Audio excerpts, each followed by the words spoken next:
The Manhattan skyline glittered through the floor-to-ceiling windows of Harry Lawson's penthouse, but he didn't see it. His world had narrowed to a single sheet of folded paper trembling between his fingers. The letter wasn't addressed to him, but it now held his entire focus. Harry stood alone in the soft hush of their living room, the quiet humming of the city lost behind double-insulated glass. His sleeves were still rolled up from a long day at the firm. But this had unraveled him more than any boardroom ambush. His hands clenched around the edges. His jaw tightened.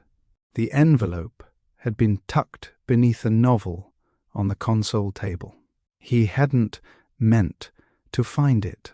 He was only looking for his keys. The moment he saw her name, Irish N. Daniels, on the handwritten flap, he hesitated. It felt wrong to open it, but it was already half open, and the date written on it caught his eye. It was from months ago, before the contract, before the gala appearances, before he ever called her his wife in public. He read the first paragraph, then the second. By the third, everything he thought he understood began to shift. It wasn't the existence of a past she hadn't shared. It was the weight of what she carried. The truth wasn't scandalous. It was human, raw, and too real for the kind of arrangement they'd signed up for. Harry blinked hard and sat down slowly on the edge of the leather couch. The letter rested in his lap. The lights in the apartment dimmed behind him on their timer. He didn't move. His mind was no longer in the room. It was in that quiet law office 6 months ago, when she wore a grey blazer that didn't quite fit and carried a calm, distant look in her eyes. When they signed away a year of their lives on the dotted line, pretending none of this would matter. He thought they had rules, boundaries, structure. She thought she could keep this part of herself locked away. He leaned back, his throat tight, the words of the letter repeated in his head like a confession not meant to be heard. If I ever fall for him, I'll walk away before he finds out the truth. I won't ruin this for him, even if it breaks me. Harry had no idea what to do with that, because somewhere along the line, the man who promised not to feel anything had fallen completely. 6 months earlier, Midtown Manhattan, a private law firm on the 22nd floor. The conference room smelled like old wood polish and new money. A glass pitcher of lemon water sat untouched in the center of the table, surrounded by documents, non-disclosure agreements, and 2 perfectly poised pens. Harry didn't fidget. He never did. He adjusted the cuffs of his suit and glanced at his Rolex for no reason other than to avoid looking at the woman seated across from him. Irish Daniels, sharp cheekbones, natural curls pulled into a low twist. Her expression gave away nothing, not boredom, not nerves. Nothing at all. She wore a charcoal blazer over a navy blouse, professional and forgettable, except her eyes. They weren't the kind you could ignore. Focused and resigned, maybe, like someone who'd already counted the cost and decided it was worth it. Harry finally looked up. "This won't take long," he said, his voice smooth, cool, the same tone he used during merger negotiations. Irish gave a single nod. "Let's get it done." The attorney, a grey-haired man with wire-rimmed glasses, cleared his throat and began reading the terms again, even though they both had read the documents days ago. 1 year. Public presentation as a married couple. Mutual non-interference with personal affairs. Cohabitation. Optional. Romantic involvement. Prohibited. Exit clause. Triggered automatically after 12 months. A non-disclosure agreement. Binding both parties indefinitely. Harry's jaw flexed slightly during that last point. It all felt surgical. Safe, like checking a box. Irish leaned forward, signed her name first. No hesitation, no glance up, just clean, quick strokes. When Harry's turn came, he stared at the signature line for a breath longer. Not because he doubted the deal, but because something in her quiet made him curious. Why her? Why had his family's fixer recommended her? He didn't ask. He signed. The lawyer nodded. That completes it.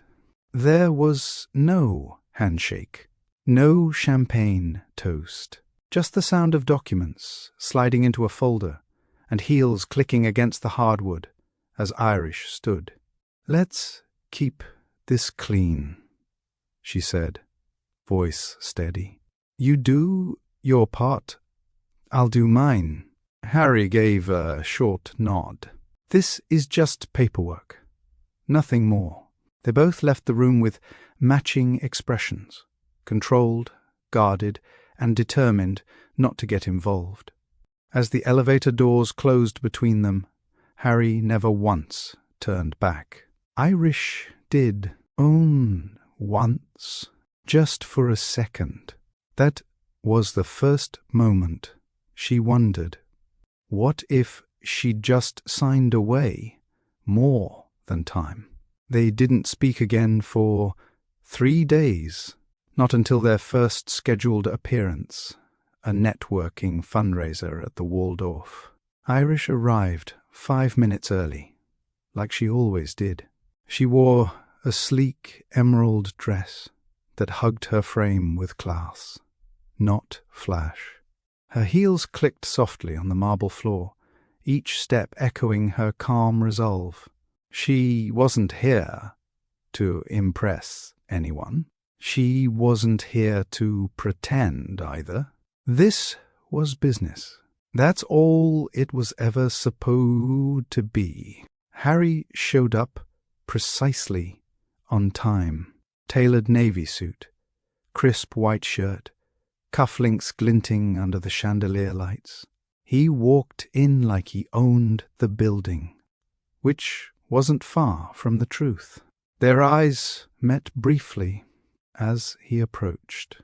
"You clean up well," he said flatly, handing her a champagne flute. "You say that like you didn't see the dress before tonight," she replied. "I didn't." Noted. They posed for photos, smiled for the board members, laughed politely at donors' bad jokes. To the outside world, they looked like a polished, powerful couple, a tech titan and his poised, elegant wife. But every moment was calculated, every smile rehearsed, every hand touch timed, every glance pre-approved by an unspoken script. Yet, beneath it, something real flickered between them, subtle and undefined. Harry noticed how Irish never clung to him the way others did. She didn't giggle for attention. She didn't hover. She simply showed up, carried her weight, and held her ground. There was strength in her stillness. Irish noticed too. Harry never corrected her in front of others, never used her to boost his ego. He let her speak, backed her up when someone interrupted, He even stepped in when an investor tried to get too familiar. No warmth, but no disrespect either. On the car ride home, silence filled the space between them. City lights rolled past the windows like moving stars, and still neither said a word. Irish broke it first. "I'm not here to play trophy wife." Harry didn't turn his head. "I didn't pick you for decoration. So why me?" He looked at her then, just long enough for the question to land. "Because you're not easily bought." She blinked, surprised by the answer, but she didn't ask what that meant. She wasn't sure she wanted to know. Instead, she turned her gaze back to the city. "I'm not here to fall in love with anyone," she said calmly. Harry exhaled slowly. Wouldn't dream of it. But both of them knew, deep down, they were already starting to lie. They weren't supposed to learn each other's habits. But within a few weeks, Harry knew Irish added honey to her coffee instead of sugar. Irish figured out Harry always reread a contract twice, even after signing. It wasn't romantic, not intentional, just the quiet consequence of two people crossing paths more than they meant to. Their agreement was airtight, clean, no loopholes, no grey areas. They had separate rooms in the penthouse, separate routines, separate everything. But at events, they were one. That was the agreement. Appear united in public, stay distant in private. It worked. Until it didn't. Like the time Irish fell asleep on the sofa, waiting for a ride to a late-night charity auction. Harry found her there, curled into the cushions, heels kicked off, her phone still clutched in hand. He didn't wake her, just covered her with a blanket and turned off the light. She never asked how the blanket got there. He never mentioned it. Or the morning she left a cup of his favorite dark roast on the counter. No note, no message, just there. Waiting, they never spoke about those moments. But they stacked, silently. A tension began to grow. Not heavy, not hostile, just charged. Irish caught herself staring at Harry too long once while he adjusted his tie before a press interview. He caught her looking. Neither said a word. They weren't supposed to care. They weren't supposed to wonder. But caring crept in anyway, not loudly, not obviously, just quietly enough to stay hidden, like the way Harry would check the rearview mirror during every ride to make sure she was comfortable, like the way Irish started memorizing his schedule so she could avoid late-night overlap. No one asked them to do these things, and that's what made it harder to ignore. They told themselves they were professionals. They told themselves it was manageable. But something about her silence made Harry feel watched, not judged, just seen. Something about his restraint made Irish feel safe, not controlled, just respected. Still, neither of them gave it voice. That would have broken the unspoken rule. This was not a relationship. It was a transaction. Nothing personal. No mess. No heart.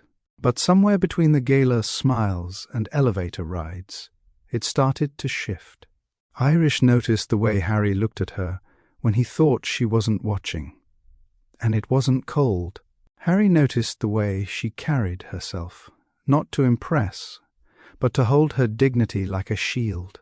And neither of them knew what to do with the fact that They'd both agreed not to feel anything, but something was already beginning to grow. Slow, uninvited, and unstoppable. The office was too quiet. Not the kind of quiet that came with calm, but the one that settled when everyone was trying not to say the wrong thing. A rectangular glass table divided the room. On one side sat Irish Daniels, poised, unreadable. On the other sat Harry Lawson, sharp-eyed and visibly detached. The man at the head of the table, their attorney, shuffled the final documents without making direct eye contact with either of them. Irish adjusted the cuffs of her navy blouse. Her hands didn't shake, but her fingers curled tightly around the pen resting beside the signature page. She glanced once at Harry, expression still, eyes neutral, and then lowered her gaze back to the paper. Harry leaned back in his seat, crossing one ankle over the other. His blazer, jet black and tailored, didn't wrinkle. Neither did his expression, not when the lawyer summarized the agreement again. Not when Irish asked one final question about the clause on financial transparency. Not even when the moment came to sign. "I trust everything is in order," Harry said, voice even, tone businesslike. "Down to the decimal," the lawyer confirmed, handing him the pen. Harry didn't hesitate. He signed his name in clean, practiced strokes, first on the prenup, then the marriage agreement, then the NDA. He passed the pen to Irish. She paused just long enough to register the weight of what she was doing, not because she doubted herself, but because she knew this moment would define her for the next 12 months.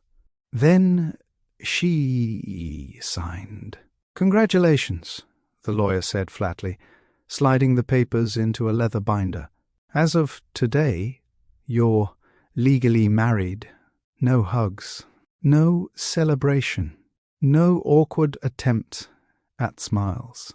Just two people who just agreed to build something cold but necessary.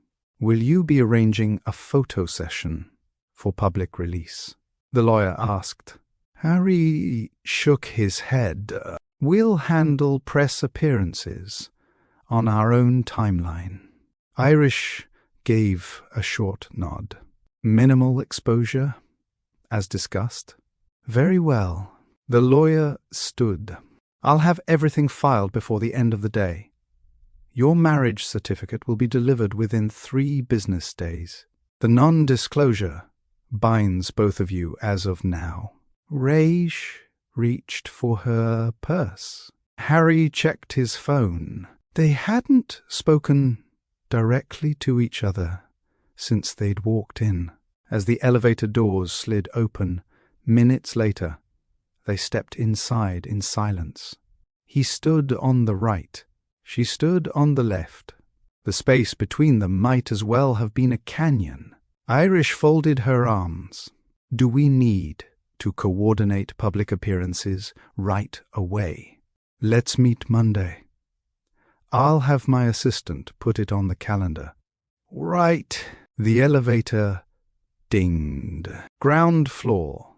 They walked out together, but turned in different directions without a word. The city traffic swelled around them. Horns, tires, footsteps, a couple laughing nearby. But for Irish and Harry, the moment was already fading into the distance. Not as a beginning, but as a formal transaction neatly executed. Neither of them knew what the year would bring, and neither could guess just how much it would cost. 3 days after the signing, Irish sat at her apartment desk, reviewing the second copy of the agreement on her laptop. The legal language wasn't unfamiliar. She'd studied non-profit contracts before, but this one felt different. Not because of what it said, but because of what it didn't. She scrolled through again, eyeing the highlighted terms. Duration, 12 months. Termination, automatic, unless renewed by mutual consent. Emotional involvement, strongly discouraged. No legal claim to personal or corporate assets. No children to be conceived or adopted during the contract period. Discretion clause, no personal disclosures to press, family, or friends. Post-marriage NDA, lifetime binding confidentiality. Irish closed the file and leaned back. Every clause had been clear from day one. This wasn't about love, family, or any of the ideals most people tied to marriage. This was about appearance, timing, control. She had signed willingly. Eyes open, across the city, Harry poured himself a drink in his penthouse kitchen. His version of the agreement was still sitting on the marble island, untouched since the day it was signed. He didn't need to review it again. He'd memorized every clause before ever picking up the pen. His family required proof of stability before releasing the final tier of shares in the company, and that proof came in the form of a marriage certificate. Specifically, a 1-year marriage with public appearances and no real strings. His board of directors had already started to doubt his long-term plans. Investors needed to believe in more than numbers. They wanted to see legacy, ring, a wife, a wedding photo or two. But Harry had never believed in unnecessary risk. That's why everything had a clause. The NDA ensured silence. The financial clause protected both sides. The emotional boundary, that was the safest bet of all. They wouldn't share bank accounts. They wouldn't live together full-time. They wouldn't cross personal boundaries unless publicly necessary. A clean agreement back at her place. Irish took a moment before closing her laptop. She stared out the window at the south side skyline. Exhaling slowly, she thought of her sister, still in nursing school, and the tuition bill due at the end of the month. She thought of the non-profit she worked at, constantly underfunded and barely able to make payroll. This marriage was temporary, yes, but it would buy her time. She hadn't signed up for romance. She didn't believe in fairy tales. She believed in strategy. Harry believed in control. Their worlds had nothing in common except one thing: need. And this contract, neatly drafted and mercilessly detailed, was the bridge between them. Not built for love, not built for trust. Just 12 months of pretending, posturing, and smiling in the right places. 12 months of staying on opposite sides of the line they both swore not to cross. Or so they thought. Harry's office overlooked Central Park, its windows stretching wide like the empire he'd built before 40. At 37, he'd already been on the covers of financial magazines, acquired 2 competitors, and turned a quiet AI startup into one of New York's most watched tech firms. But none of that mattered to the one man who held the keys to the final tier of control: his father. The conversation had happened 2 months before the contract signing. It was a Sunday lunch in Connecticut, formal, stiff, and quiet enough to hear the tick of the antique clock in the hallway. Harry had arrived 5 minutes early. His father was already seated, coffee cup in hand, reading an article from a paper newspaper, the kind no one under 50 still used. "You're late," Richard Lawson said, without looking up. "I'm early," Harry replied, removing his coat. 5 minutes early isn't early. It's barely on time. Richard folded the paper and set it aside. Let's not waste it. Harry poured himself a glass of water, knowing the conversation wouldn't go smoothly. You've hit every target I asked for, Richard began, folding his hands. Revenue, partnerships, market positioning. You've proven your capability. Harry raised a brow. Compliments were rare, but capability alone doesn't secure legacy. Stability does. There it was. Richard leaned forward. The board has concerns. Investors want continuity. A company doesn't feel future-proofed if its CEO is still single in his late 30s, with no visible successor or personal structure. So we're measuring leadership by marital status now? Harry asked, his voice calm. We're measuring vision. And nothing says short-term like a bachelor CEO who changes dinner dates every quarter.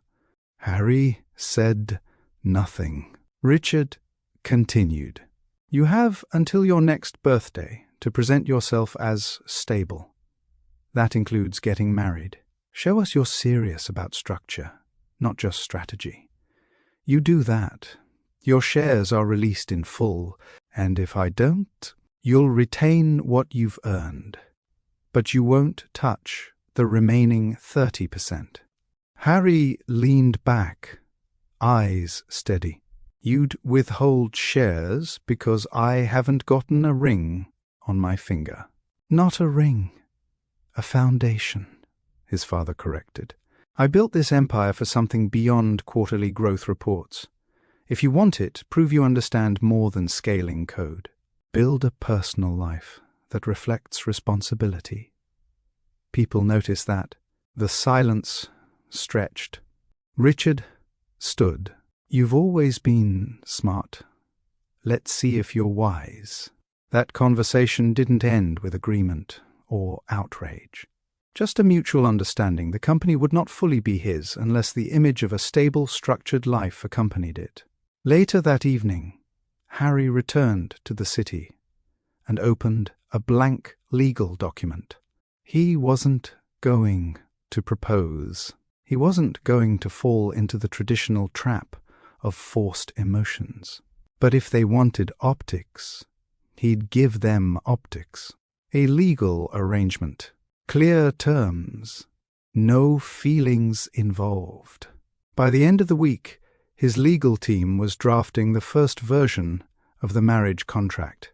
The fix wasn't emotional. It was strategic. It had to be. The non-profit office was quiet after hours.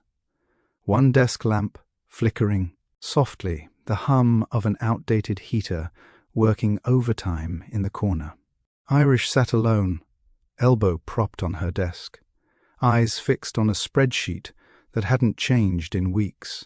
Her chair creaked as she leaned back, exhaustion etched across her face. The balance sheet was in the red again. Payroll for her 3 staffers was due in 5 days.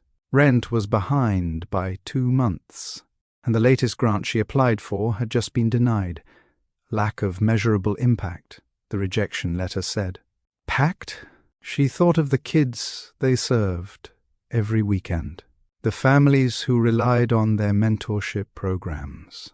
But none of that fit neatly into charts and graphs. Irish closed the laptop slowly and turned toward the window. Outside, the south side streetlights flickered over half-shoveled sidewalks and rows of worn brick buildings. Places she'd walked past 1,000 times growing up. The city hadn't changed much, but she had, and lately the pressure was unbearable. Her phone buzzed beside her. A text from her sister. Tasha, can't register for this semester unless I pay last term's balance, they said by Friday. I didn't want to bother you again. Irish swallowed hard and typed back. I'll handle it. Don't worry. But she didn't know how. 2 years ago, she'd put her graduate school plans on pause to help Tasha finish nursing school and keep the nonprofit afloat. She'd taken 2 part-time jobs just to cover rent while funneling every leftover dollar into programs for neighborhood youth.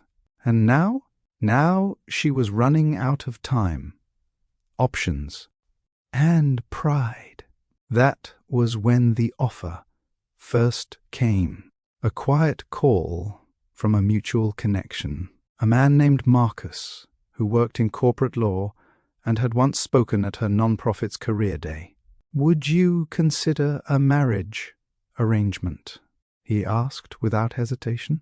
Irish laughed at first. "You're joking? I'm serious. It's not what it sounds like. He's not looking for a relationship. This is strategic, clean. It'll be filed legally, kept private, and—" "No, thank you." She ended the call. But 2 days later, after speaking with Tasha again, and after a donor pulled out of a promised $5,000 pledge, she called Marcus back. "I'm listening." That's when she learned the man's name. Harry Losser, CEO, Manhattan, wealthy, reserved, and under deadline. The arrangement would be formal, emotionless, and well compensated.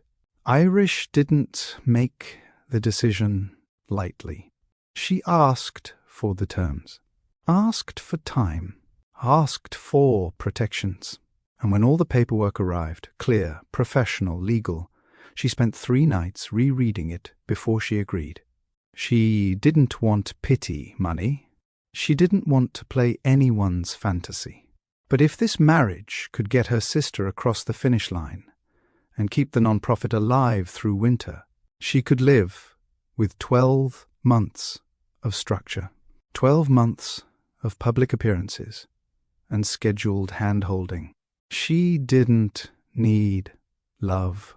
She needed air. And this contract might be the only oxygen she had left. The first official meeting after the signing didn't happen in a restaurant or over champagne. It took place in Harry's private conference room on the 31st floor of his corporate tower, overlooking downtown Manhattan. Irish arrived exactly on time. Not a minute early, not a second late. She wore a dark green blouse under a grey wool coat, her tablet clutched tightly in one hand. Harry was already seated when she walked in, phone on silent, coffee untouched. He didn't rise when she entered. He simply motioned to the seat across from him. "Shall we go over the logistics?" he asked. "No small talk?" He raised a brow. "We're not here for connection. We're here for coordination." That much Irish could agree with. She opened her tablet and pulled up the shared calendar file she'd been given access to after the contract was finalized. She began. 3 scheduled joint appearances per quarter, monthly updates for your PR team, and a shared dinner every 2 weeks for public display. Correct? Harry nodded. "Yes, my team handles the photo ops. You'll be briefed before each one. I'd prefer we keep press statements short and unified. I have no interest in drawing attention." "Good," he said, "because I don't tolerate chaos." She gave him a look. "You think I bring chaos?"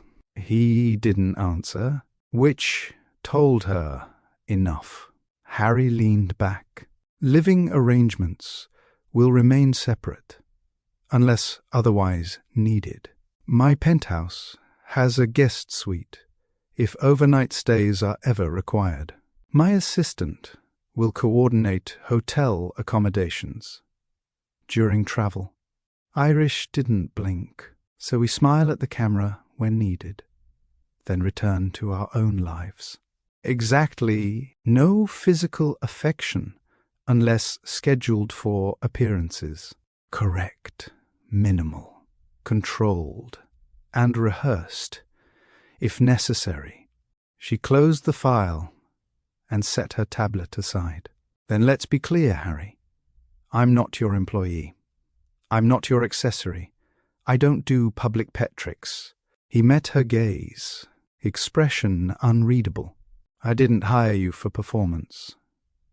I chose you because you understand restraint. That struck her. For a man known for dominance in the tech world, he didn't need someone loud or performative. He needed quiet strength, presence without drama. I'll keep my end clean, she said. So will I, he replied. The meeting ended in 15 minutes. No friction, no flattery, no extra words, just a calendar, some boundaries, and a silent agreement to stay out of each other's way. They exited the building separately, and just like that, their marriage began not with passion or warmth, but with restraint. In public, they would appear united.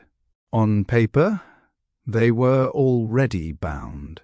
But in private, they were nothing more than two separate people, holding a shared agreement in one hand, and their own guarded lives in the other. The restaurant Harry chose for their first public dinner was as precise as everything else in his life. Minimalist decor, soft lighting, upscale without being flashy. The kind of place where reservations were made weeks in advance and conversation stayed low. Irish arrived 5 minutes early and was escorted to a private corner booth. The maitre d' addressed her as Mrs. Lawson, and she didn't correct him. She wore a black dress, simple yet striking, and a pair of earrings passed down from her grandmother. Her posture was straight, her expression unreadable. Harry arrived on time, naturally. No jacket tonight, just a charcoal grey dress shirt rolled at the sleeves, and a tie slightly loosened. His watch gleamed subtly under the table's soft lighting. He slid into the seat across from her and gave a brief nod. Evening, Irish offered a half-smile. Evening, the waiter approached with wine menus, but Harry waved him off. Still sparkling water. Irish nodded. Still, the silence between them lingered until the menus were placed in front of them. She opened hers slowly, though she already knew what she wanted. Reading it was just easier than facing his stare. They hadn't seen each other in person since the meeting in his office. Texts had been exchanged, logistics, calendar updates, but nothing beyond essentials. Here they were, playing the role of husband and wife over arugula and dry-aged filet. When the waiter returned, Irish ordered salmon with roasted potatoes and greens. Harry went for steak, rare, no sides. The waiter left them again in stillness. "So," Irish said after a long sip of water, "what's the topic tonight? Stocks? Forecasts?" Harry didn't laugh. "Don't do small talk. I figured I'd rather we both know where we stand." She folded her hands in her lap. "And where is that, exactly?" Harry met her gaze directly. "You don't want this to be personal. Neither do I. So we keep it professional. We show up, we smile when we have to, and we stay out of each other's way. Agreed?" Irish didn't flinch. "Agreed." The waiter returned with warm rolls and poured their drinks. Harry sipped his water and leaned back slightly. "You've done well in front of cameras before," he said. "I saw the footage from that non-profit award ceremony last year. You were calm under pressure. I've had practice." He nodded. "Good." Irish looked at him, her head tilting slightly. "Do you ever drop the CEO tone?" Harry blinked. "Do you ever stop measuring people?" "I don't measure. I observe." He smiled faintly, but it didn't reach his eyes. "Then observe this. We're two people who made a deal, and that's all it needs to be." The appetizers arrived. Irish picked at hers in silence. Harry ate without comment. They were seated inches apart, legally bound, tied by paperwork and mutual benefit, but it felt like two strangers at opposite ends of 1,000 miles. Still, as the waiter poured another round of water and moved away, something subtle shifted. For just a second, Irish looked up and caught Harry staring. Not at her face, not at her dress, at her, as if he was trying to understand something even he hadn't anticipated. She met his gaze, steady and cool. Then she looked back down and reached for her fork. Neither of them said a word for the rest of the meal.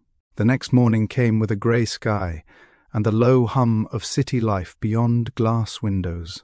Harry sat at his dining table, black coffee in hand, flipping through company memos on his tablet. But his focus wasn't on profit projections. His mind drifted back to the dinner, to her face, to that final moment when she caught him looking. He wasn't supposed to notice her. She wasn't supposed to be memorable. This was meant to be clean, controlled, compartmentalized. But last night, even in its silence, had left a mark. She hadn't said much. She didn't try to impress. She didn't force conversation. She just existed fully in her space, poised and calm, unaffected by the weight of who he was or what room they sat in. Harry didn't know what to make of that. Meanwhile, Irish stood at her bathroom sink, brushing her hair back into a bun. Her thoughts were not about the awkward pauses or the lack of warmth at the table. She was used to that. It was the look he gave her. Not romantic, not soft, but curious. It was the kind of glance that tried to decode, and that scared her more than if he'd ignored her completely. She didn't want to be studied. She didn't want to be understood, because if he understood her, if he really looked past the polished surface, he might see the pieces she kept hidden, the pressure she carried, the nights she lay awake, hoping her sister wouldn't see her cry. Harry's glance last night, it wasn't just curiosity, it was awareness. Like he'd noticed something that didn't match the image she wore in public. That wasn't part of the contract. Their next scheduled event was 3 days away, a private tech summit dinner. Black tie. Press expected. Irish reviewed the prep email from Harry's assistant and sighed. This was the job now. Wear the dress. Smile at the cameras. Nod politely while strangers made assumptions. Then go home alone, away from the man she was now legally tied to, but knew almost nothing about. She had signed for control, but she hadn't expected to feel watched. Not like that. That evening, Harry opened his calendar and reviewed the guest list for the summit. His assistant had included a note about Irish's arrival time, outfit style, and talking points for the event. He glanced past all of that and looked again at the last line. She requested to leave by 9 p.m. Has a non-profit board meeting early next morning. Harry read it twice, then typed a short note in reply. Reschedule her car for 8:30. She shouldn't have to ask twice. He hesitated before hitting send. It wasn't required, wasn't part of the deal, but it felt necessary. That was the first quiet gesture he made, without calculation, and the first time Irish would wonder if he saw her, not as a contract, but as a person. The invitation was gold-embossed, folded in a leather envelope with her name scripted in cursive across the flap.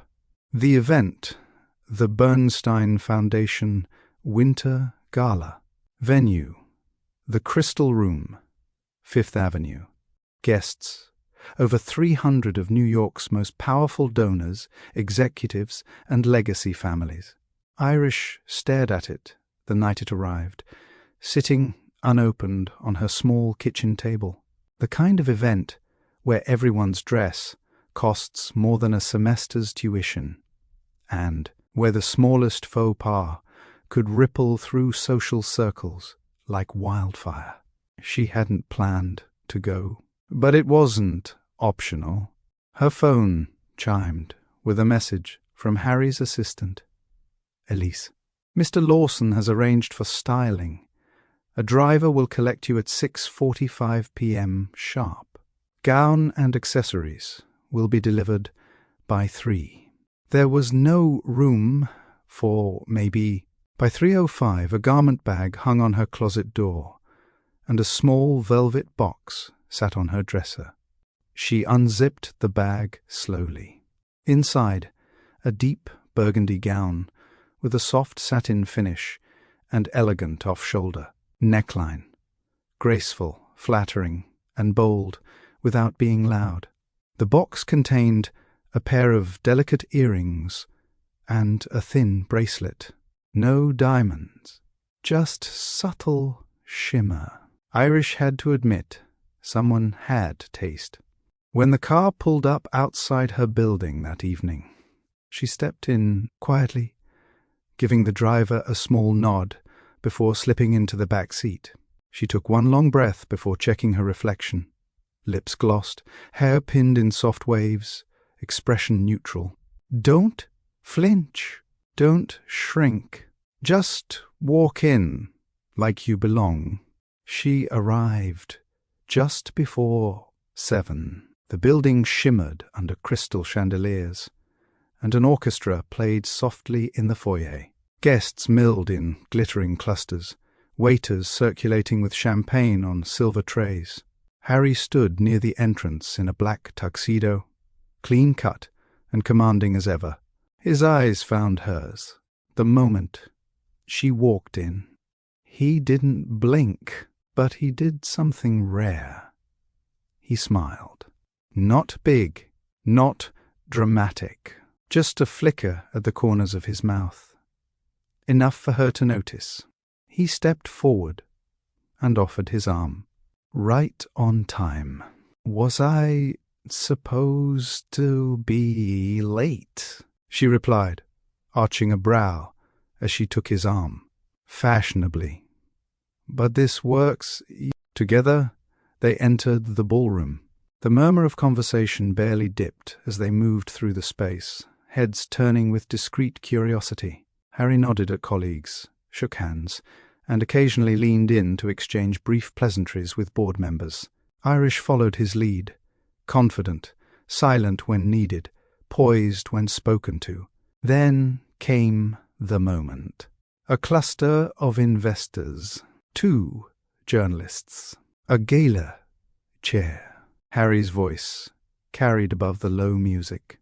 "This is my wife, Irish." He said it smoothly, naturally. Irish's heart kicked once. Not from emotion, but from awareness. The word echoed louder than expected. "Wife!" The title was part of the script, yet hearing it in that room, spoken with calm ownership, surrounded by money and legacy, it felt heavier than it had in any contract clause. She extended her hand, smiled. Pleasure. More introductions followed. Small talk about art auctions, market forecasts, the charity's latest expansion into education. Irish answered gracefully. She even drew a few compliments on her insights about community impact, which didn't go unnoticed by Harry. At one point, while sipping from a crystal flute of sparkling water, she noticed him watching her from across the room, just for a second, not in appraisal, but in something closer to respect. After all, this was his world, his crowd, his turf. And she wasn't just surviving it. She was navigating it. The gala moved into its second hour, with speeches and a live auction. Soft jazz played in the background, and the air buzzed with curated charm, the kind that whispered legacy instead of shouting it. Harry stood at a cocktail table surrounded by 3 board members and their wives. He answered questions smoothly, cracked a joke here and there, and kept an eye on the room, like a man trained to see every move before it was made. But tonight, something kept pulling his attention back.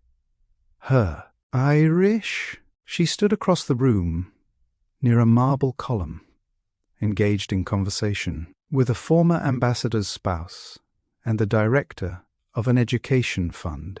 Her posture was relaxed, her smile genuine but composed, and her voice, though Harry couldn't hear it, seemed to carry clarity and conviction.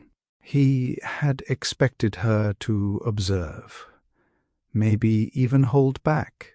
What he hadn't expected was for her to outshine, not loudly, not by trying, but by simply being present, without trying to prove a thing.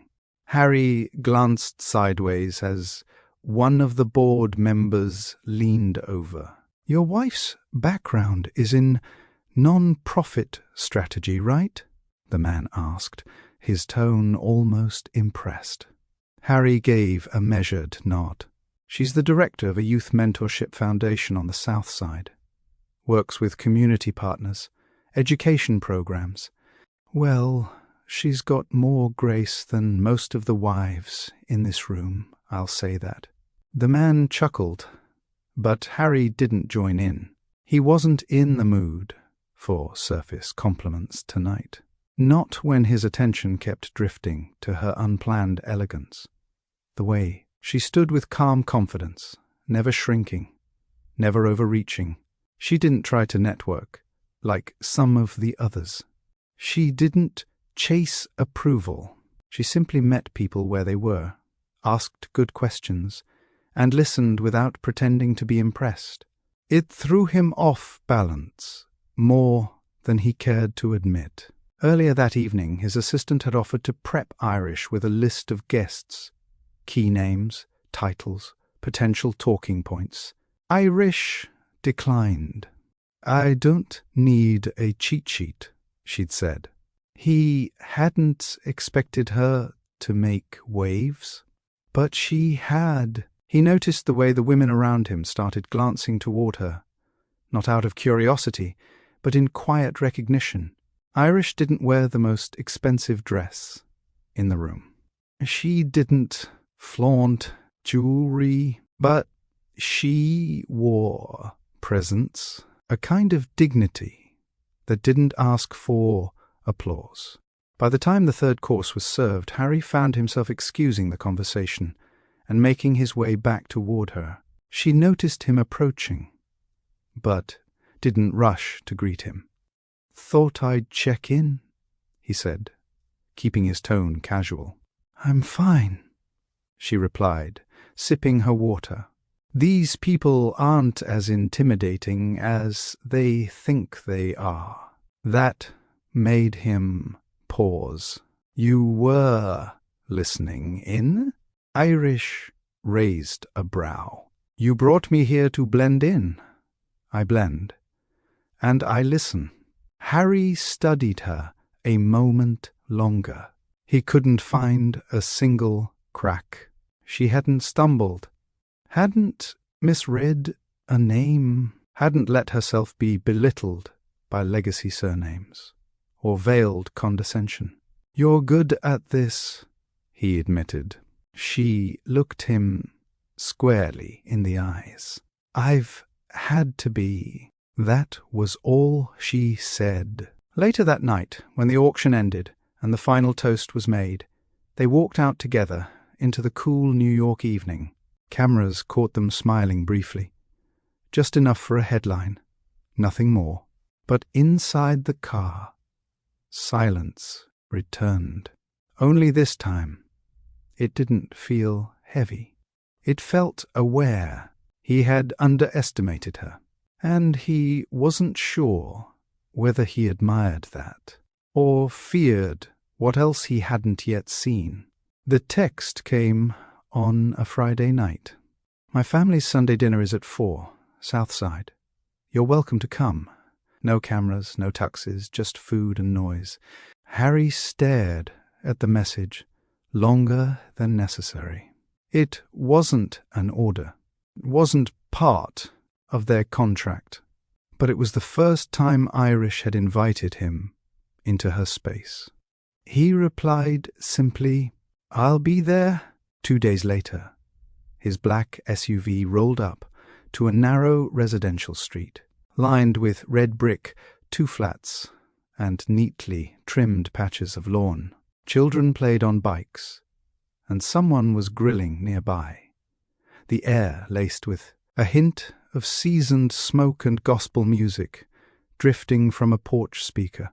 Harry adjusted the cuffs of his button-down shirt as the car slowed to a stop. No tailored suit this time, just a dark sweater, jeans, and clean shoes. Elise had offered to call ahead, to brief him on names and etiquette. He declined. This wasn't a gala. This was her world. He stepped out of the car and scanned the address. 7,640. A green storm door, a potted plant beside the steps, and laughter spilling out through the screen. Before he could knock, the door opened. "I knew that was you," said a voice from inside. A woman in her late 60s stood there, apron tied around her waist, and a wooden spoon in one hand. Her grey curls framed a face that reminded Harry of Irish, especially the sharp, observant eyes. "You must be Harry," she said, motioning him in. "Yes, ma'am." "Ma'am makes me sound like teacher." "I'm Grandma Risa." He nodded, stepping inside. The scent of baked macaroni, sweet cornbread, and smoked turkey hit him like a wave. Kids ran past the hallway, music played from a speaker in the kitchen, and voices echoed from every direction. Irish appeared from the dining room, carrying a bowl of collard greens. "You showed," she said, arching an eyebrow. "I said I would," she gave a small smile.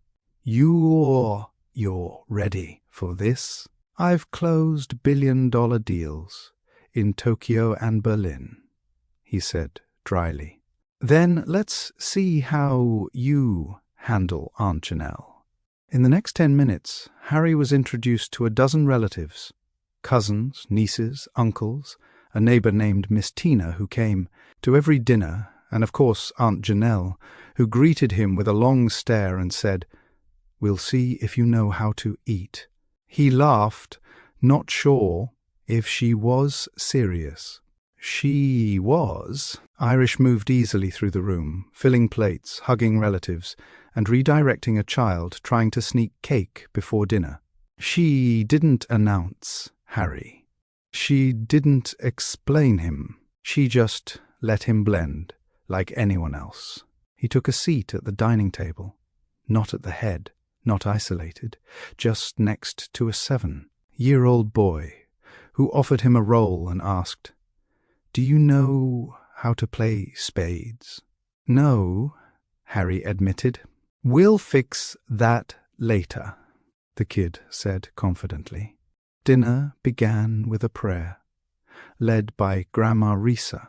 Harry bowed his head respectfully, listening as she thanked the Lord for family, food, and new faces. "We ain't judged yet." Irish shot him a look. He smirked. Then came the food.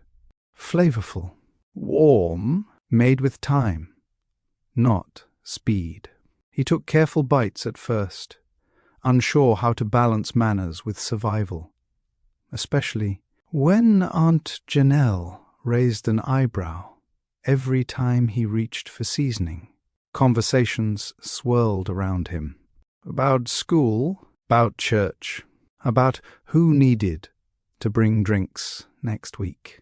It was loud, messy, affectionate, and full of overlapping voices.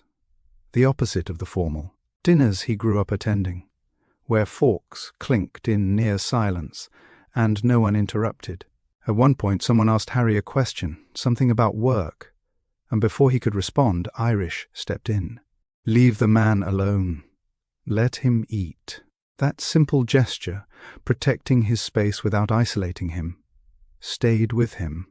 After dessert, as plates were cleared, and dominoes appeared on the folding table in the back room, Harry stood at the edge of the kitchen, watching Irish joke with her younger cousins while helping stack dishes. She looked like she belonged here. She wasn't putting on a show. She wasn't managing an image. She was just home. He felt like a visitor, but a welcome one, and that intrigued him more than he expected. It hit him later that night, not during the dinner, not even on the drive back, but once he was alone again, back in his sleek, polished penthouse. That's when it landed. The contrast?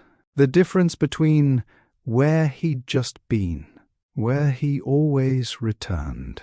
Harry walked through his living room in silence, not because it was late, but because silence was the default here. The lights adjusted automatically as he passed, casting perfect brightness across marble counters and leather furniture. The temperature was precise, the air still. He took off his coat and laid it across the arm of the couch.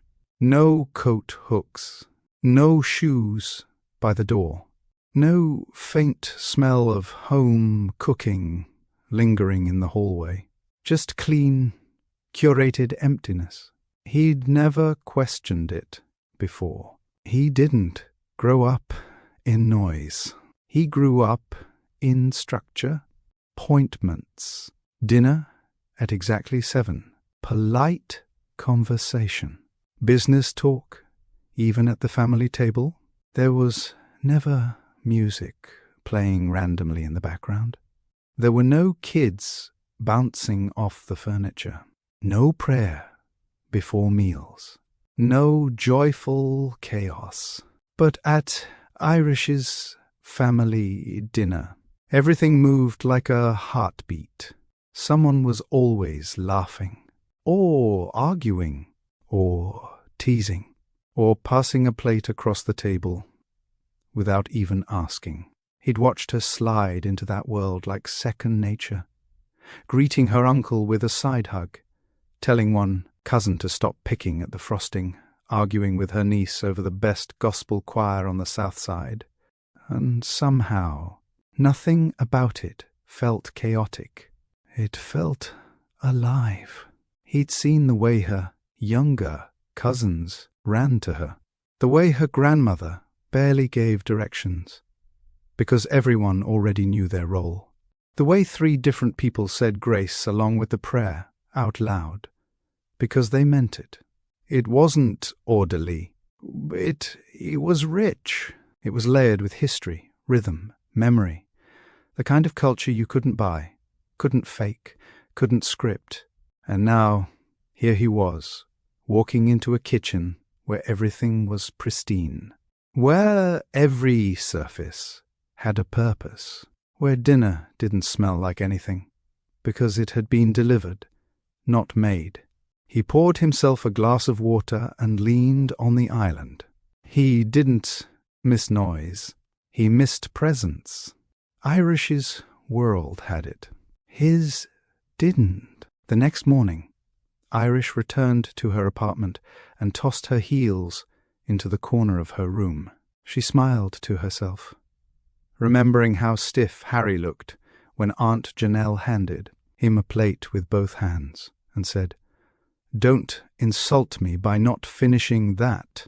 He had taken it like a dare, and surprisingly, finished it all. She remembered him offering to help clear plates, even though no one asked him to. He hadn't said much, but he hadn't judged anything, and that she respected.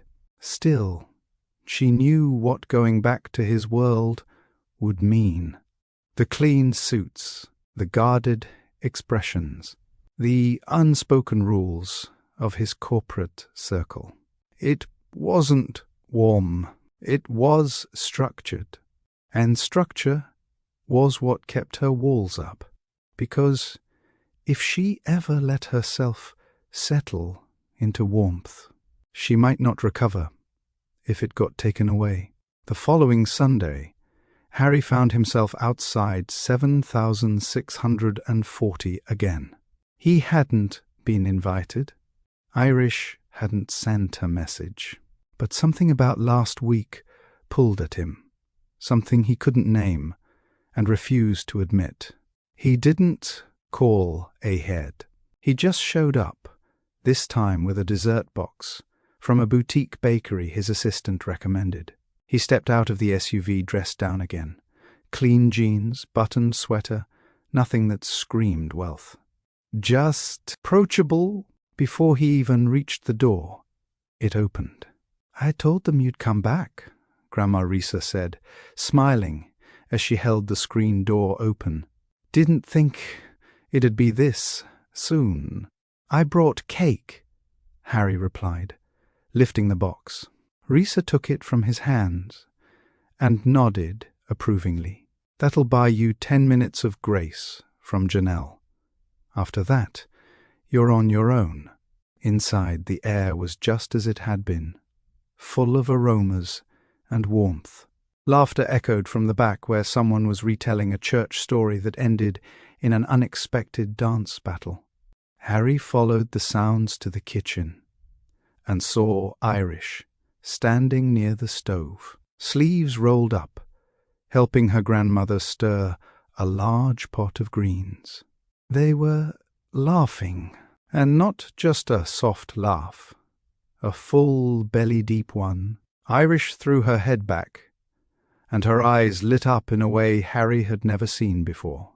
Not at the gala, not during their stiff public dinners, not even during their quietest car rides. She was fully herself here, without armor, without precision, just real. He didn't say anything, just watched. Her hand rested briefly on her grandmother's shoulder as she leaned in to say something. Her grandmother swatted playfully at her arm in response, and they both burst out laughing again. Harry hadn't noticed his jaw had tightened slightly. He wasn't used to this kind of connection. It wasn't performative. It wasn't a transaction. It was deeply personal, born from shared history, inside jokes, and a kind of unconditional affection he'd never known firsthand. Growing up, affection in his house was controlled. Moments were scheduled. Compliments were rarely offered. His parents weren't cruel, but they weren't present. There were no Sunday dinners filled with music and teasing. Just formal meals where silence held more weight than conversation. And here was Irish, a woman who'd signed a contract with him built entirely on boundaries, laughing, like the world had never asked her to be strong. Something twisted in his chest. Not bitterness, not envy, just unfamiliarity, a longing he hadn't realized he'd buried. He didn't walk in right away. He stood near the hallway, watching her interact with her world as though he was standing outside a window, peering in on something he'd never been part of. When Irish finally noticed him, her laughter slowed, but didn't disappear. "You came back," she said, wiping her hands on a towel. "I brought dessert." Her grandmother looked over. "We already got pie, peach cobbler, and 2 cakes. But we'll take it." Irish chuckled and shook her head. "You trying to bribe your way into being family now?" Harry met her gaze. "You think it'd work?" She didn't answer, but she smiled. Not the forced kind, the kind that acknowledged something quiet and unspoken between them. He didn't fully understand what drew him here again, but watching her in that moment, unguarded, surrounded by joy he'd never known, he realized the contract had boundaries. His curiosity didn't. It wasn't part of their agreement, but Harry had asked Irish to attend a quarterly strategy session at Lawson Tech's headquarters. No cameras, he promised. No press. Just presence. Irish agreed, curious more than anything. She'd seen his world from the outside. Gala speeches, news clips, linked in buzzwords. But never like this, not in his domain. That morning, she entered the building through a side entrance, arranged by his assistant. Security badges were waiting, and the receptionist knew her name before she gave it. Everything moved like a machine, on time, in sync, without room for chaos. Harry met her near the elevator, suited and sharp, phone in one hand, coffee in the other. "You good?" he asked, casually. She nodded, just observing. He held the door open, and they stepped into the executive floor, a space filled with clean lines, glass walls, sleek fixtures, and the constant hush of money being made in silence. The conference room was already full, 10 senior executives seated, portfolios in front of them. Irish stood to the side, out of the camera's view, as Harry walked in without saying a word. He didn't have to speak first. The room adjusted the moment he entered. Conversations paused. People sat straighter. Pages turned more quietly. Respect didn't need to be demanded. It simply followed him. She watched him move through the agenda with precision. He asked the right questions, challenged numbers, redirected weak proposals, and cut through fluff without raising his voice. He didn't need volume to control the room, but as she stood near the back wall, something else caught her attention, something behind the power and structure. He didn't look proud. He didn't look fulfilled. He looked alone. "Yes," he commanded the room. But no one in that room knew him. They respected him, obeyed him, deferred to him, but not one of them looked at him the way people looked at Irish during Sunday dinner.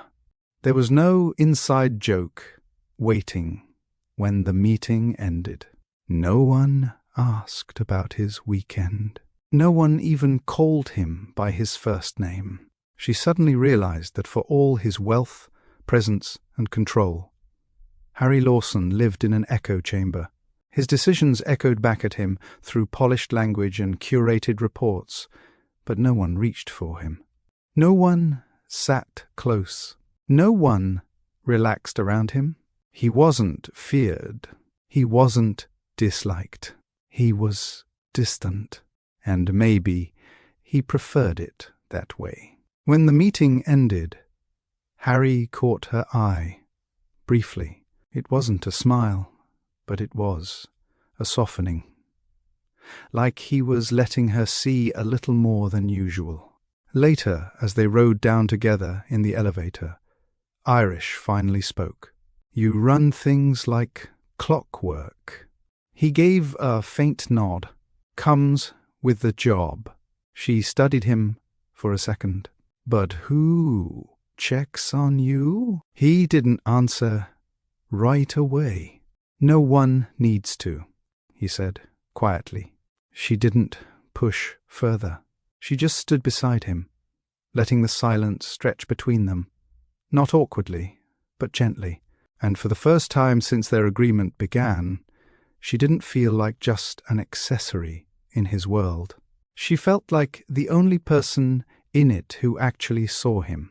It started with thunder, a deep rumble that rolled across the Manhattan skyline, followed by heavy rain that smacked against the windows like it had somewhere to be. Irish had just finished her second load of laundry and was in the middle of folding when the lights flickered once, then twice, then surrendered completely.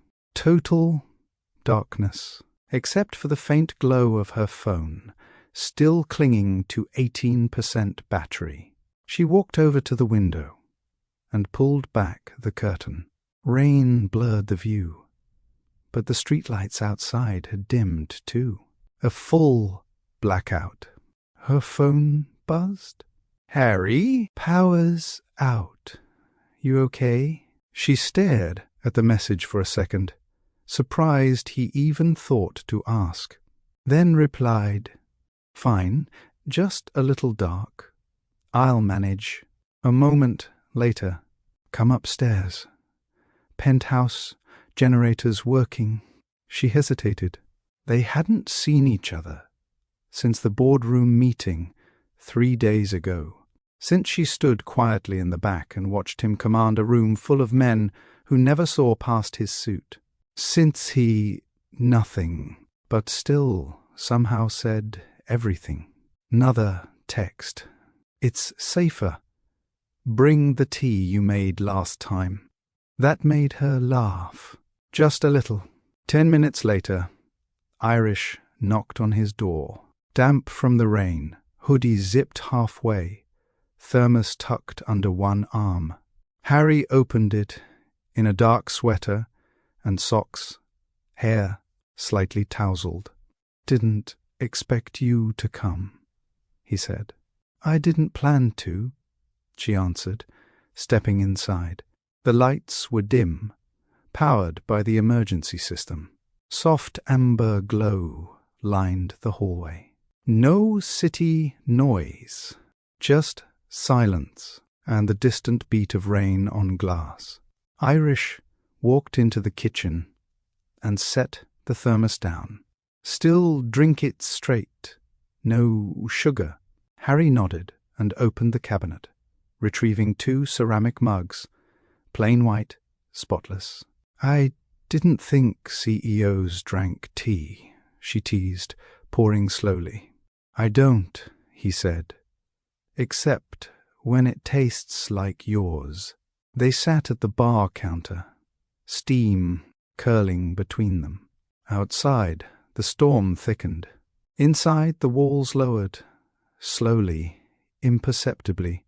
Irish sipped her tea in silence.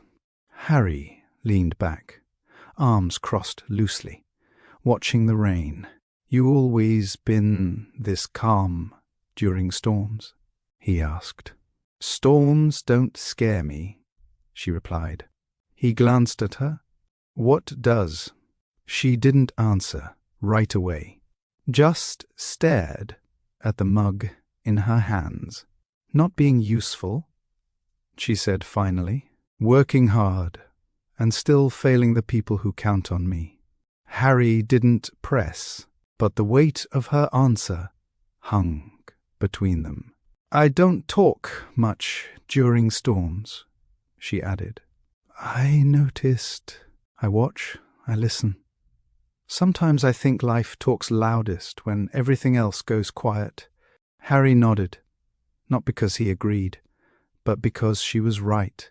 He'd spent most storms alone in boardrooms or luxury hotels, too busy to notice the silence. Now, sitting in a softly lit kitchen with a woman wrapped in a hoodie and holding tea like it was a shield, he noticed everything. The silence. Her presence. The ease she brought without trying. "I never sit still," he said quietly. "I know," she replied, smiling faintly. "You don't have to tell me." The lights flickered again, a reminder of the world outside. But in that moment, they weren't business partners or contractually obligated appearances. They were just two people holding warm cups against the cold edge of a city storm. And for once, that was enough. The tea had gone lukewarm, but neither of them noticed. They remained seated in the quiet, not rushed, not pressed. Just present. The storm continued its rhythm outside the penthouse windows, softening into a steady rain. Irish held her mug loosely in both hands. Harry leaned back, watching her with something close to curiosity, but softer. She broke the silence first. "You ever notice how storms sound different depending on where you are?" Harry turned his head slightly. "What do you mean?" "In the city they sound like background noise. But back home where I grew up, it was loud, real loud. We'd all sit in the living room. No TV, no lights, and just listen to the rain hitting the tin roof." He nodded slowly, letting the picture form. "Grandma used to say storms were God's way of forcing everybody to stop and sit still, make space, let things be heard." Harry chuckled under his breath. "I wasn't allowed to sit still." Irish looked over at him. "You—" He nodded. "My parents didn't do stillness, or quiet, or dinner together, unless it was a function. Every moment had to be productive. That sounds exhausting." "It was normal," he said. "There were rules for everything. How to fold your napkin, what subjects to avoid at the table, what kinds of smiles were appropriate." Irish raised an eyebrow. "They graded your smile." "Not with numbers," he replied. "But you knew when it wasn't the right one." She laughed, shaking her head. "Wow. What about you?" he asked, glancing sideways. "You said your world was loud. Was it always good loud?" Irish was quiet for a second. "Most of the time, yeah. We didn't have much. Some weeks we didn't have hot water. Sometimes dinner was rice and beans 3 nights straight. But we had each other." She stared into her mug for a long second. "My mom worked double shifts at the hospital. My uncle helped raise us. My grandma was the glue. We fought. A lot. But somehow every Sunday we'd end up crammed around that same table, passing plates and laughing like nothing ever broke." Harry studied her face, the way her features softened when she spoke about her people, even when the memories were hard. "That's love," he said. She nodded. "That's everything." He leaned forward, setting his mug down. "So why this deal then? Why agree to marry someone you don't love?" She met his eyes directly. "Because love didn't pay my sister's tuition. It didn't save the after-school program when donors pulled out. I didn't grow up rich, Harry. But I grew up responsible. When something needs doing, you do it." He didn't argue. Instead, he rested his elbow on the counter and looked away, his voice quieter now. My house was clean, perfect even, but cold. We had staff, tutors, everything. But my father was more present at board meetings than at birthdays. My mother knew every gala, but couldn't tell you what I liked for breakfast. Irish tilted her head, the edges of her expression softening. Did that bother you? I used to think it didn't, he replied. I figured. That's just how it is for people like us. Us? She repeated. He caught himself. You know what I mean. She let it slide, but only barely. So what do you learn from all that? She asked gently. Harry exhaled, long and tired. That love without presence doesn't mean much, and presence without love, even less. Irish went quiet. The weight of his words settled between them. Neither had asked for this moment. Neither planned it, but somehow, under the hush of a rainstorm and the hum of backup lighting, separate worlds, one built on wealth, the other on sacrifice, had collided. Not in chaos, in clarity. Irish glanced at him again. You're not as polished as you pretend to be. Harry smirked. You're not as guarded as you think you are. They didn't smile. Not fully, but something in both of them had cracked open, just enough to let the truth breathe. The flyer sat folded in Irish's purse. She hadn't mentioned it to Harry. She hadn't expected him to come. It wasn't one of their scheduled appearances.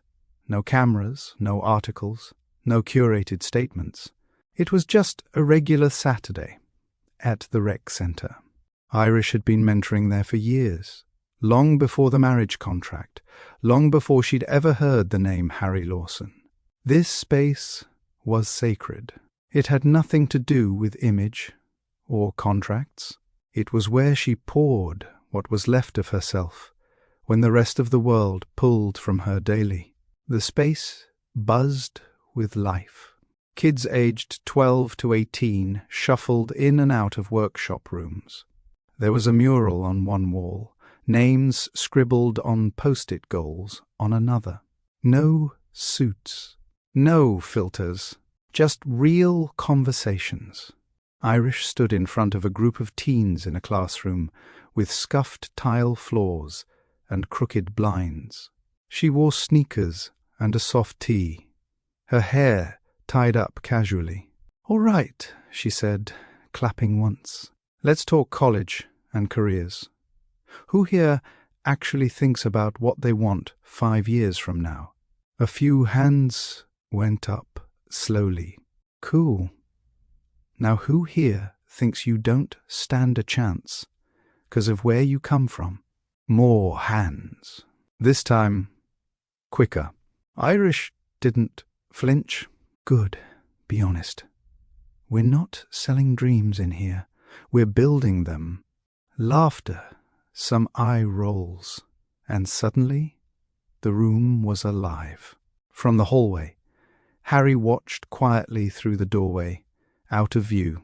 He hadn't planned to come, but something told him to look, to really see her outside of his world, and what he saw stopped him. She commanded that room without raising her voice. She used presence, not pressure. Her tone was sharp, but full of love. Her words were hard, but full of hope. She wasn't saving anyone. She was standing beside them. Later, as the group broke into smaller clusters, Harry finally stepped inside. Irish looked up, eyebrows raised, not in annoyance, but surprise. "I thought this wasn't your scene," she said softly.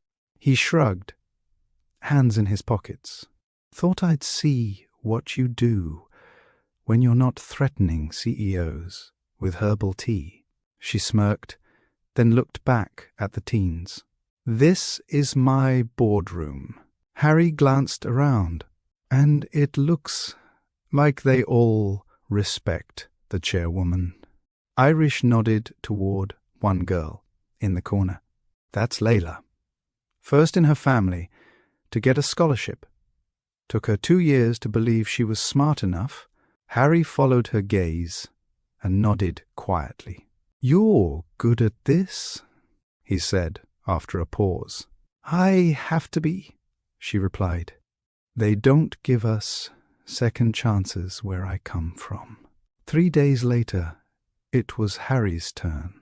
Irish accompanied him to a major tech conference uptown, a last-minute invite from a partner brand that insisted on both spouses attending for optics. The ballroom buzzed with polished conversation. Media crews hovered near the entrance, while executives mingled in clusters. Irish stayed near the back, sipping a sparkling drink and watching Harry navigate his terrain effortlessly, until something shifted. A boy, no more than 7, broke free from the edge of the room and wandered aimlessly between tables. His suit was slightly oversized, his hair combed carefully. He looked lost, eyes darting through the crowd as he tugged at his jacket sleeves. Irish's eyes followed him. Before she could move, Harry spotted the boy from across the room and stepped out of his conversation. He knelt down to the boy's level. No show, no performance, just genuine presence. "You okay, buddy?" he asked. The boy shook his head. "I can't find my dad." Harry glanced around, then pulled out a folded napkin and offered it to the boy, wiping his nose gently. "What's your dad's name?" "Elias." Harry stood and placed a hand on the boy's shoulder. "All right, we'll find him." 10 minutes later, the boy was reunited with a frantic-looking man near the check-in table. Irish didn't say anything when Harry returned. She just looked at him for a long second. "What?" he asked. She tilted her head. "Didn't peg you for the soft-spoken type." He took a sip of water. "I'm not, unless I need to be." She smiled. "There's more to you than headlines, and more to you than contracts," he replied. They didn't linger in the moment, but something shifted between them. They'd seen each other now. Really seen each other, not in ballrooms, not in arranged dinners. It was late when they returned to the penthouse that night. The city outside pulsed with lights, but the apartment itself felt calm. Too calm. Irish stepped out of her heels in the foyer, finally letting herself breathe. After hours of smiling, standing, and silently reading the room, Harry loosened his tie and set his phone face down on the counter. Neither spoke for a moment. They weren't avoiding each other. They were processing too many moments in too few days. The storm, the kitchen tea, her nonprofit, the child at the conference. Each one chipped away at the wall they'd built between them. And now they stood in the soft hush of shared space with nothing but honesty left between them. Irish crossed to the kitchen, opened a cabinet, and grabbed 2 glasses. "Water?" she asked. Harry nodded. She filled them and handed one over. Their fingers brushed briefly, skin to skin. It wasn't intentional. It wasn't forced. But it lingered. Harry took the glass, then leaned against the counter. "You were impressive tonight." Irish gave a light shrug.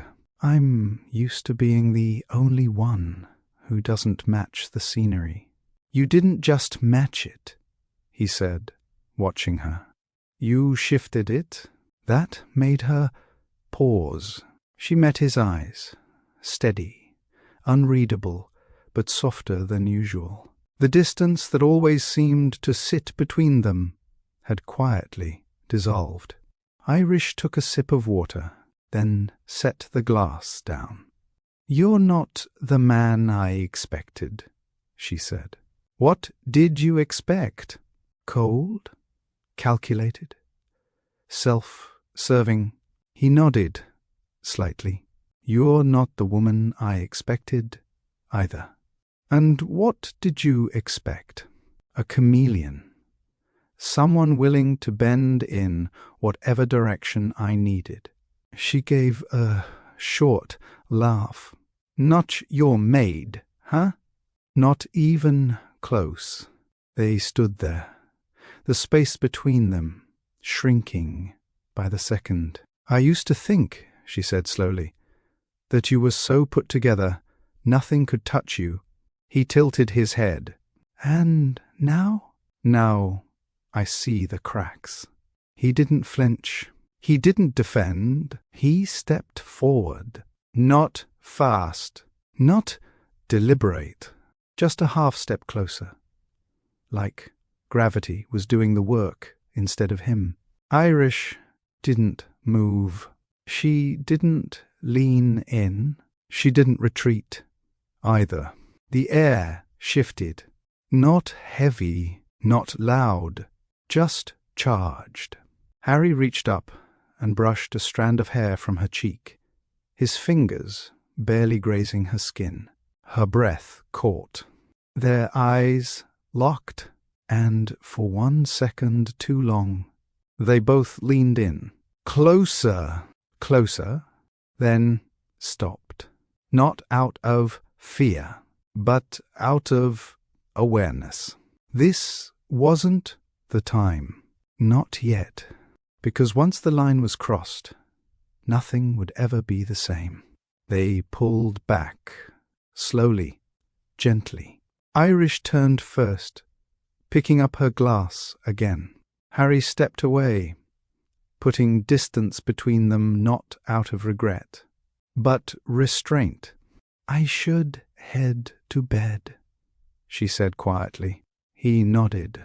Yeah, they didn't say good night, didn't hug, didn't smile, but something had broken open, and neither of them could pretend they didn't feel it, but in quiet acts of kindness that didn't need to be spoken out loud. The next morning arrived slower than usual. Irish stood in the kitchen, quietly pouring herself a cup of tea. The silence between them from the night before hadn't lifted. It hovered in the corners, thick with everything unspoken.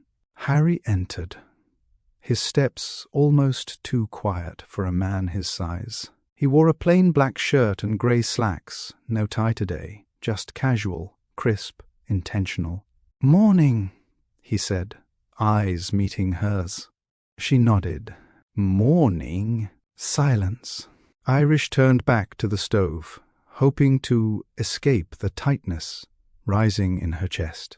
But it was no use. The tension had teeth now. "We need to talk about last night," Harry said, carefully. "She didn't turn around. We didn't do anything wrong." "That's not what I'm saying." Now she faced him. "Then what are you saying?" He took a slow breath. "We came close to breaking the terms of this agreement." Her arms folded.